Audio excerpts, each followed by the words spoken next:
¿Cuál es tu habilidad para despinchar, para cambiar una llanta que se le ha salido el aire? Si te dijera que ya no va a ser necesario, ¿qué dirías? Bienvenidos al podcast El Telescopio. Y hoy vamos a tratar un tema bien especial y nos vamos a enfocar en el transporte. Hoy el tema de la innovación tiene que ver con los medios de transporte y las novedades en los medios de transporte. Así que bienvenidos. Bueno, lo primero es que, ¿por qué comencé hablando de los neumáticos? Porque hay un gran problema con los neumáticos y creo que todos ustedes lo han visto en los noticieros, en los documentales del medio ambiente. Más o menos 200 millones de neumáticos se desechan cada año y van a dar a los basureros públicos sin que exista un control y sobre todo que el impacto para el medio ambiente es enorme porque ellos no se van a degradar. Entonces, han habido toda una serie de propuestas para aprovechar los neumáticos, incluso han construido casas, han construido contenedores de muros contenedores con llantas, han creado espacios de diversión, en fin, arte. Muchas cosas han creado con los neumáticos, pero siguen siendo un problema porque los que se usan son realmente pocos en comparación con los 200 millones que se están arrojando cada año. Pero la empresa Michelin ha propuesto unos neumáticos sin aire. Ya usted no los tiene que despinchar, no los tiene que cambiar en la carretera porque se bajó el neumático. Son neumáticos sin aire. Y esto acaba de salir precisamente en estos días la noticia, aunque lleva 16 años desde su nacimiento en la idea. Realmente es hasta este año y parece que en el 2023 ya van a tener la primera autorización por las carreteras para utilizar neumáticos sin aire. Así que vamos a hablar un poquitico de eso porque los neumáticos sin aire, como ustedes de pronto los pueden estar viendo aquí en esta fotografía, tienen una apariencia, pues obviamente sí como ruedas, pero el aire es reemplazado, como ustedes lo ven, por unas cámaras de aire, por unos radios, pero unas cámaras de aire muy especializadas, unas cámaras no donde se aloja el aire, sino realmente son abiertas, es la disposición de los radios internos, y ella alivia muchas cosas estos diseños porque llevan muchos años en el desarrollo. Lo primero es la rigidez, y se pensaba que solamente cuando se le introducía aire al neumático, pues obviamente el vehículo podía rodar suavemente, pero ya se había intentado hacer un neumático macizo y obviamente era muy rudo, así que toda la suspensión se tragaba todo el esfuerzo que también tenían que tener parte de las llantas del vehículo. Pero la rigidez se mejora con estos diseños, tanto en los frenados como bajo las fuerzas de la aceleración. Otra cosa es que los neumáticos son suaves en el frenado, ante los golpes, ante los huecos, y obviamente algo que todo el mundo está esperando es que no se pinchen. En algunos países dicen no se ponchen, pero quiere decir que si viene una puntilla, un vidrio o algo de ese estilo que está en la carretera, pues obviamente el vehículo no le pasará absolutamente nada, sino seguirá andando sin ningún inconveniente. Esto también va a ayudar porque están diseñados para no trasladar tantos esfuerzos a la suspensión, y entonces en algunas ocasiones algunos vehículos, algunas marcas de los vehículos que ya han probado los neumáticos dicen que pueden sacar partes de suspensión de tal manera que lo trasladen todas estas llantas. Así que las llantas son de una altísima calidad tecnológica, por eso es una innovación tan interesante. Pero ¿por qué estoy hablando de llantas hoy? Yo no soy ni mecánico ni soy especialista en automóviles.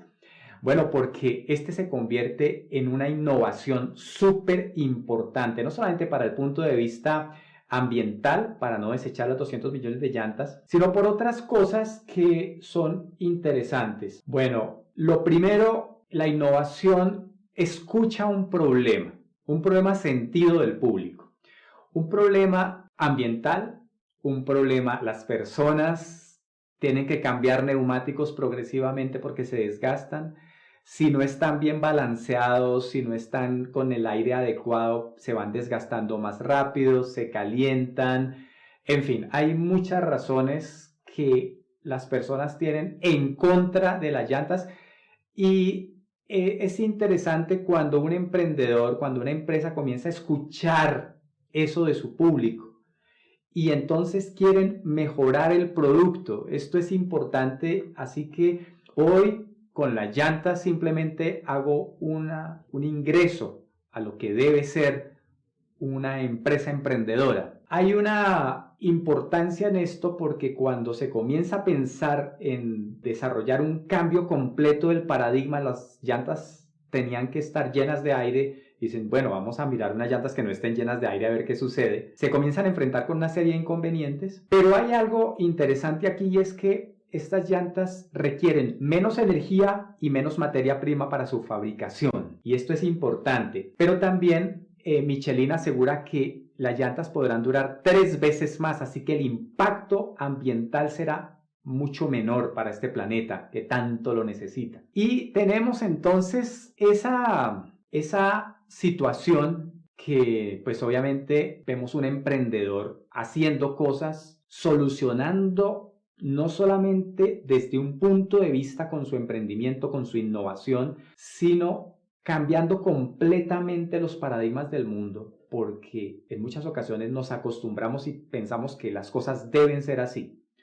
Y este pensamiento de Michelin es el que nos tiene que acompañar a todos los emprendedores que queremos desarrollar innovación en nuestras empresas. La rueda, si la miramos desde la perspectiva, pues lleva miles de años desde que se inventa la rueda y pues ha acompañado al hombre en su desarrollo. Entonces, claro que están las ruedas de madera o inclusive las de piedra para los molinos, están las ruedas de hierro y así andamos durante muchos años. Los coches alados y por caballos y pues obviamente con ruedas de madera, pero si ustedes se imaginan esa incomodidad porque se ve muy romántico en las películas antiguas o las películas de vaqueros que las personas iban por las praderas y esos coches de los reyes que iban en sus carruajes todos hermosos, pero imagínense el que iba adentro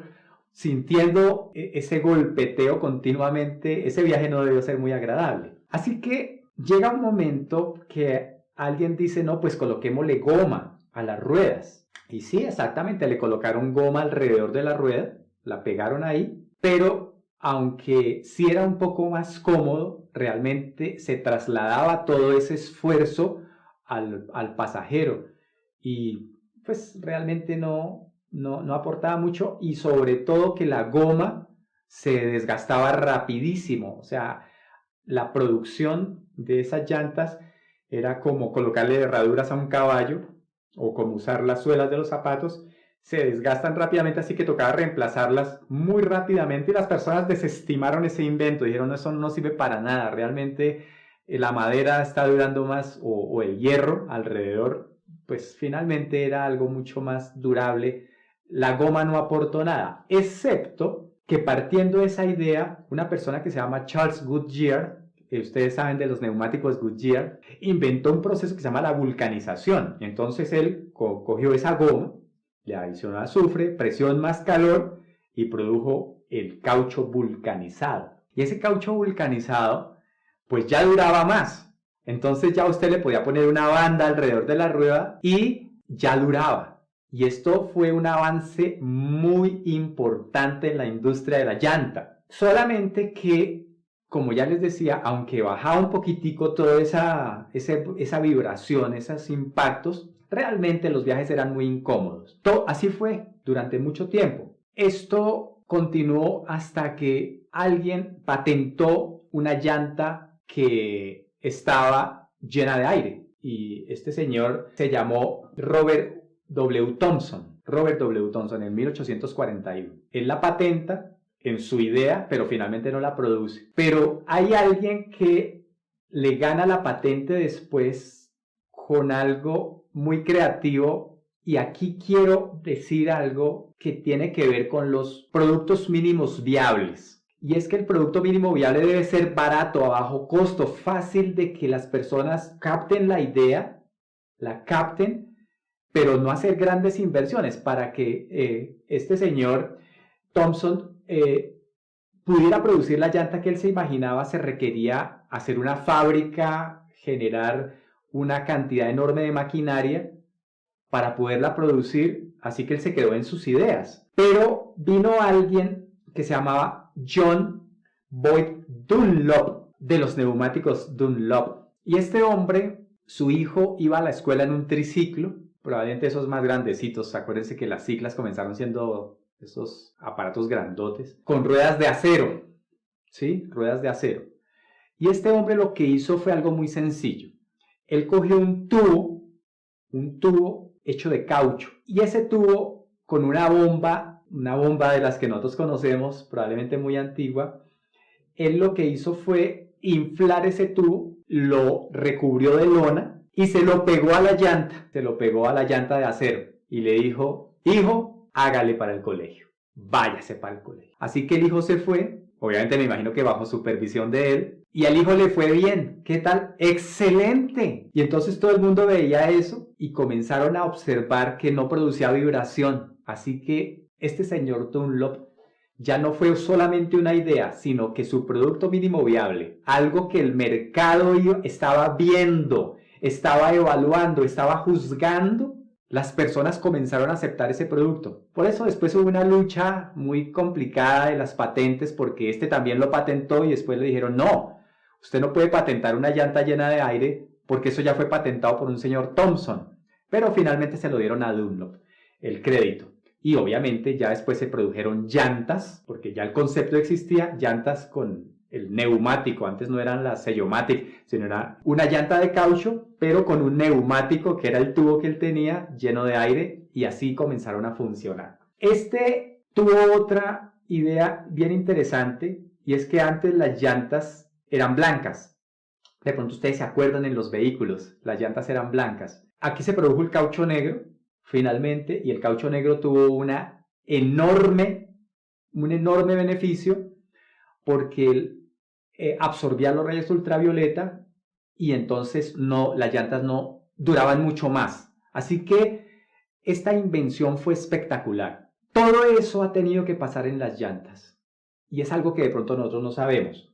Pero Michelin, en estos momentos, porque estamos hablando ya de este año 2021, se asocia con General Motors y comienzan a producir ya las llantas. Quiere decir que no estamos hablando ya de una idea, de esas llantas sin aire. Las llantas se llaman Uptis, como usted está viendo acá, Uptis. Y además de que resiste impactos mayores, que es cómoda, en fin, que se asegura muy bien a la carretera, porque era algo que no se sabía, y tendrá una vida útil más larga, como ya hemos visto. Estas llantas tienen un lío, y que las acepten. ¿Por qué? Porque es muy complicado colocar en los autos que van a muchos kilómetros por hora, 80, 100 o a millas por hora, dependiendo del país en que ustedes estén, y que le coloquemos justo a las llantas la responsabilidad de no causar accidentes, sino deben frenar bien, deben adherirse al piso, deben funcionar en temperaturas frías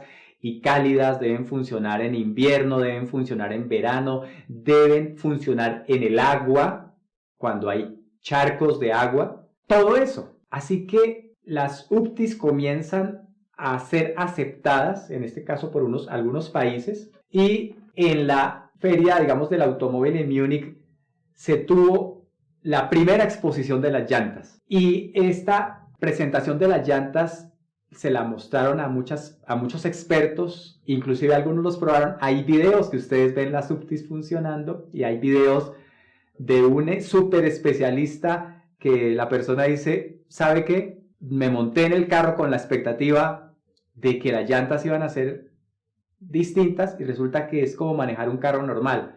Le hicieron todas las pruebas y se comportó perfectamente. En este momento, a partir del año 2023 o comienzos del 2024, las llantas ya estarán aprobadas, por lo menos para funcionar en algunas calles, tanto de los Estados Unidos como de Europa. Y acuérdense que cuando esta tecnología comienza a ser aceptada por los países desarrollados, comienzan a llegar a Latinoamérica. Esto va a significar un cambio drástico, porque muchos de los vehículos eléctricos piensan ya involucrarlos con llantas UPTIS, de tal manera que adicionalmente al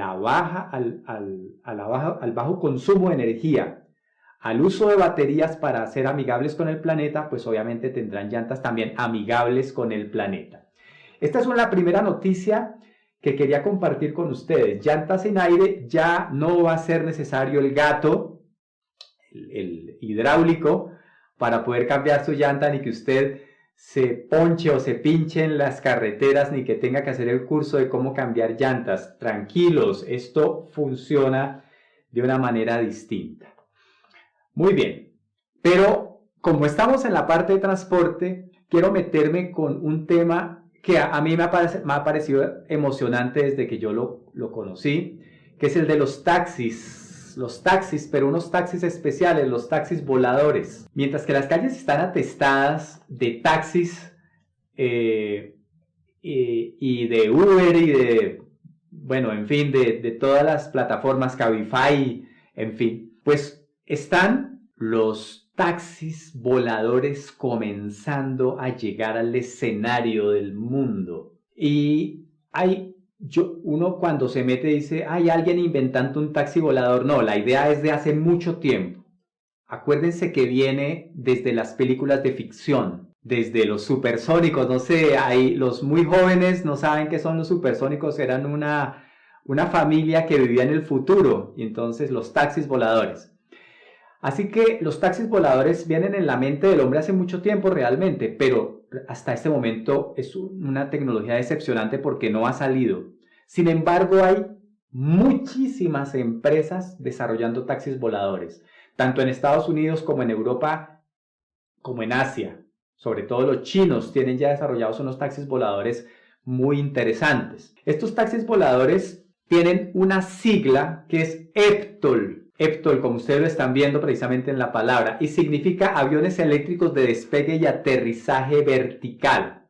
Aviones eléctricos de despegue y aterrizaje vertical, los EVTOL. Así que los EVTOL, para no decirle taxis voladores, porque finalmente puede que no sea un taxi, sino un carro privado, no sé qué,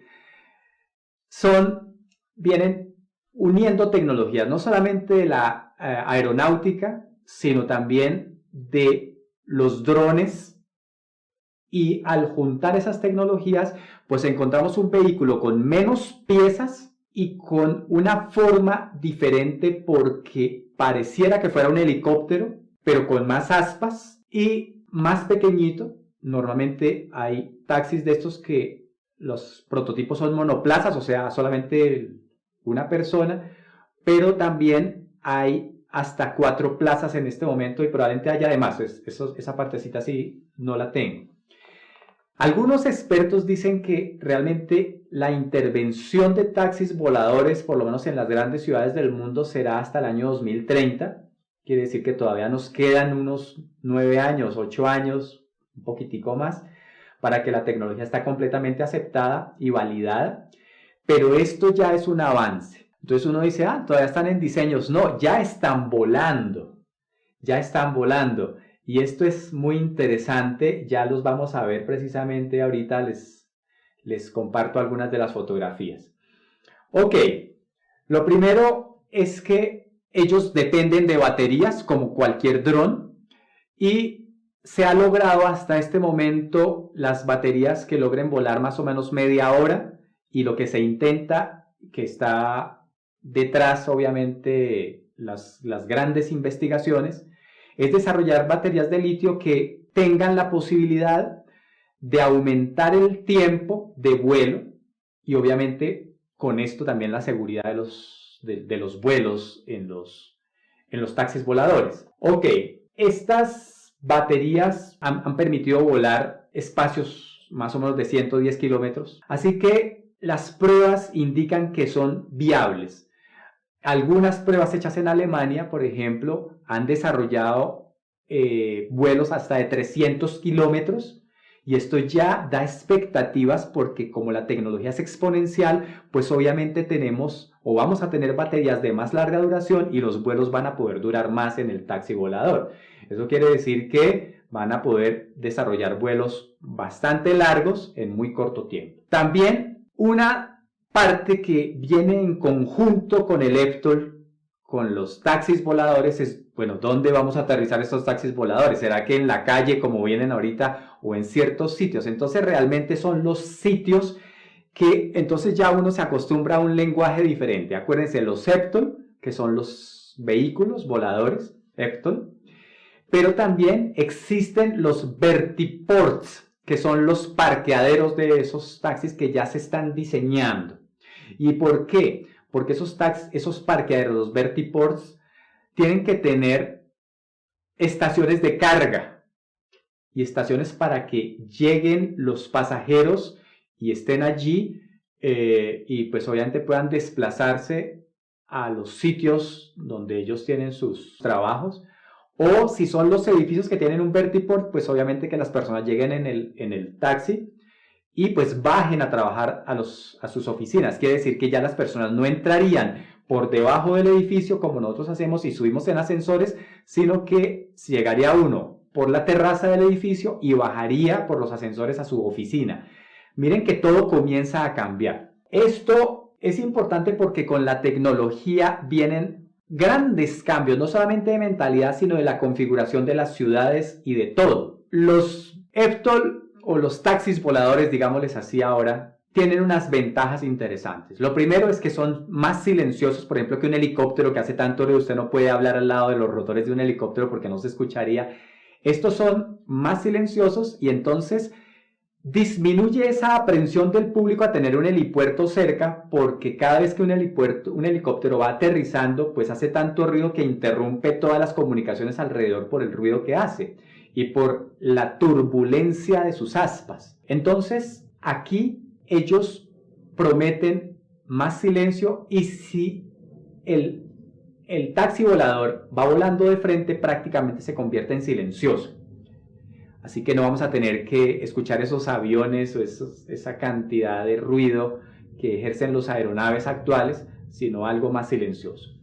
También una de las preguntas es, ¿qué tan seguro será volar en eso? ¿Se estrellarán o no se estrellarán? Bueno, la primera condición, en este momento, cuando yo hablo de 4 plazas o 4 puestos de un taxi volador, se dice que 1 es para el conductor y 3 para los pasajeros, pero realmente la búsqueda de esto es que los taxis voladores vuelen con inteligencia artificial y ellos no llevan conductor. Entonces es muy seguro porque las decisiones las van a tomar de acuerdo a datos y entonces van a ser muy seguros. Ellos sabrán manejar las condiciones atmosféricas, las velocidades, las alturas, todo.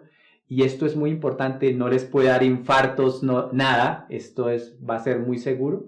Y sobre todo que ellos van de un punto A hasta un punto B conocido, manejando una serie de variables, que esto es muy importante. Estos taxis voladores son seguros también porque tienen menos piezas y tienen más rotores que un helicóptero. Acuérdense que un helicóptero tiene un rotor principal y un rotor de cola. El más peligroso que se vaya, pues obviamente es el rotor de cola. Si se acaba el rotor de cola, entonces el helicóptero comienza a volar, a dar vueltas y pues se destruye. Esto tiene más rotores, quiere decir que las pruebas que se han hecho dicen que si un rotor falla, o digamos los otros lo compensan porque están hechos para compensar, igualmente que pasa exactamente como pasa en un dron. Y los vuelos que se han desarrollado en los taxis voladores han sido exitosos hasta este momento. Los han volado con asistencia externa, o sea, no es que haya un piloto internamente para vuelos largos, como hay algunos, por ejemplo, que ha hecho Airbus, pero lo que sí ha pasado es que desde lo lejos, como si fuera manejando un dron, hay un especialista con muchas pantallas y muchos análisis recogiendo datos de cómo está volando y han hecho vuelos muy largos con el taxi volador, de tal manera, sin pasajeros, de tal manera que puedan experimentar todas las variables que requieren para configurar la inteligencia artificial dentro del vehículo. Ok, Uber es el gran apostador de los taxis voladores. Ellos tienen un proyecto que se llama Uber Air. carros como los que estábamos viendo en las ciudades, sino taxis voladores. Lo están desarrollando en los Estados Unidos, en la ciudad de Los Ángeles, y dicen que los taxis voladores pueden llegar a ser mucho más seguros que un automóvil. Quizás se arriesgan a decir, pero dicen que el doble de seguro que tomar un auto. Pero también dicen que será, y esto es interesante, puede llegar a ser incluso menos costoso que tener un automóvil propio. Así que ya todos los estudios los están haciendo y lo que buscan es desestimar la compra de vehículos que anden por las vías y apostarles simplemente a montarse en un taxi volador, que les va a resultar mucho más barato esta tecnología. Así que se juntan al mismo tiempo los vehículos autónomos y los taxis voladores también autónomos. Así que el mundo del transporte se va a configurar de una manera absolutamente diferente. ¿Qué problemas han tenido? El mal clima. Cuando hay mal clima, no se garantiza un uso adecuado, no se ha garantizado un uso adecuado, entonces un taxi volador no puede volar, por ejemplo, con vientos muy fuertes. Y esto sucede en muchas zonas del mundo. Entonces, aquí hay un espacio donde las tecnologías todavía no han podido ingresar. Puede que lo hagan a futuro, pero por ahora no están pensadas para esos momentos. En invierno, por ejemplo, las grandes nevadas o las grandes tormentas, pues obviamente un taxi volador sería bastante complicado de volar, entonces no se garantiza su uso allí. Ok, ¿quién lo va a pagar? Lo que dicen los especialistas, lo pagan inicialmente los primeros usuarios, como por ejemplo los de Virgin, los de Richard Branson, que vuelan al espacio.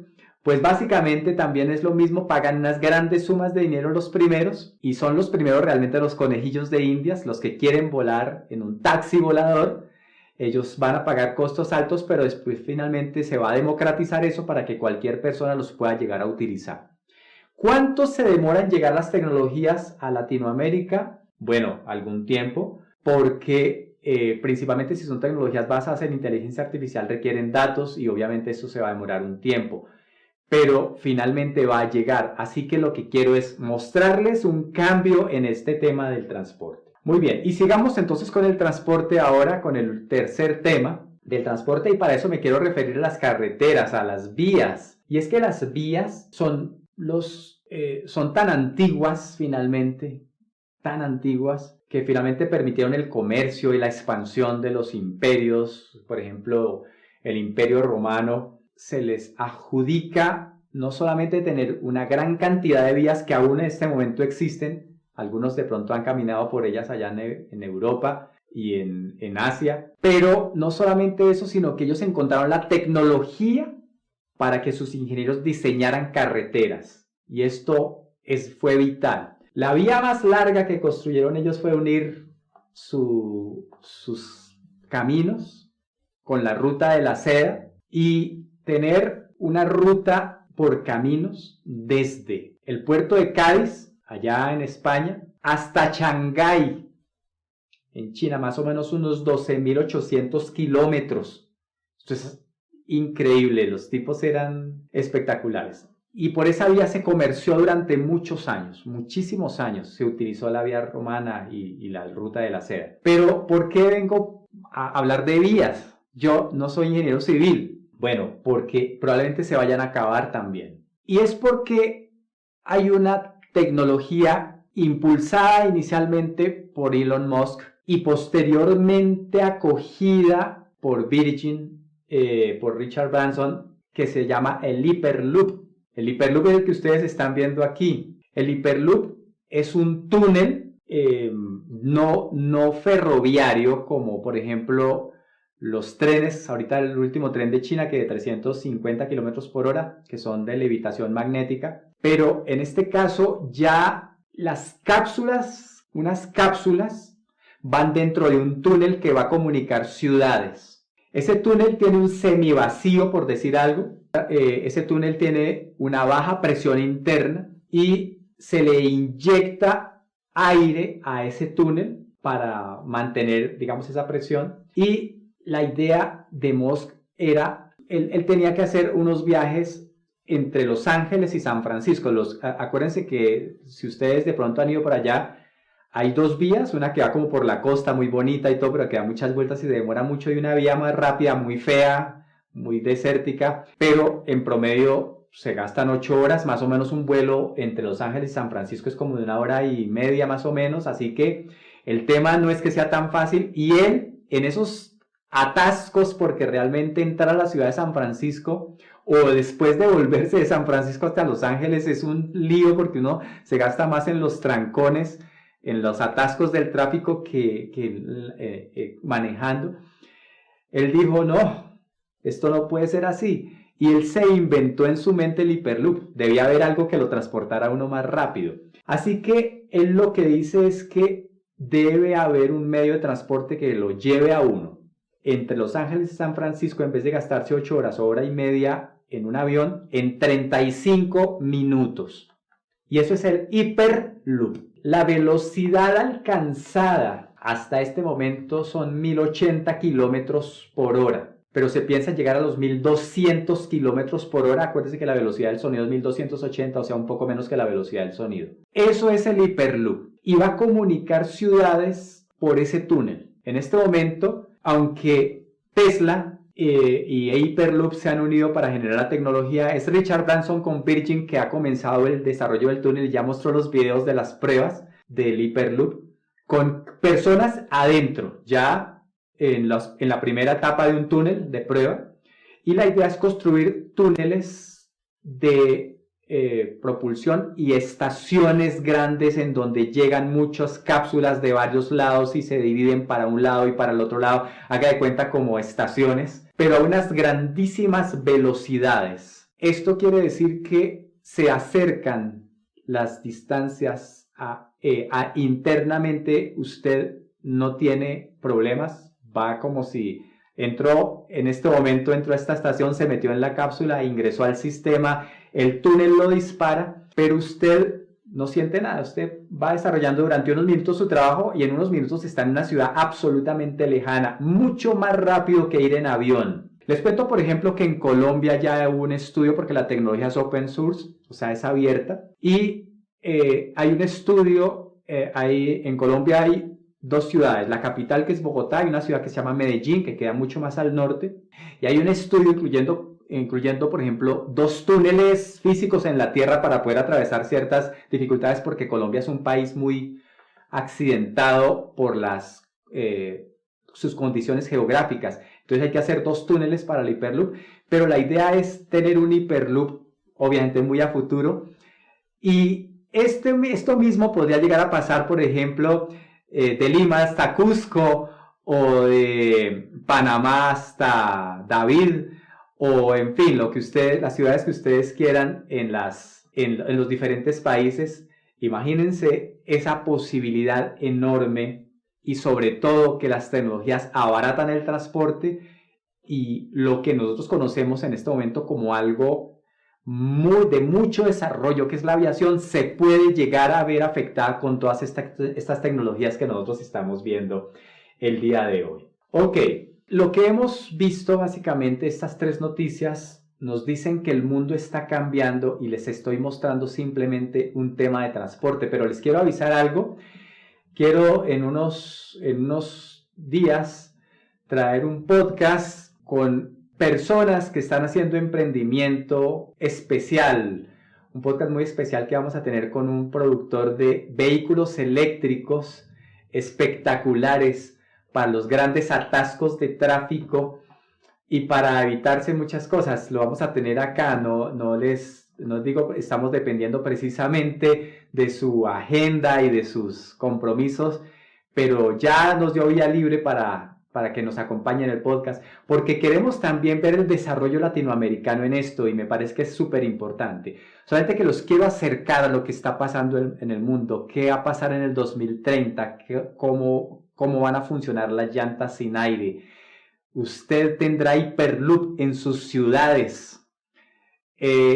¿Cuánto se afectarán las industrias que en este momento tenemos? Porque esas innovaciones disruptivas, acuérdense que acaban con las tecnologías actuales, que no están viendo que algo grande se les está acercando. De todo esto y mucho más estaremos hablando en los siguientes podcasts. Así que acuérdense, si no innovas, podrías desaparecer. Búsquenos en las redes sociales, hagan clic sobre esta campana y suscríbanse al canal y estaremos entregándole videos de alto valor. Hasta luego.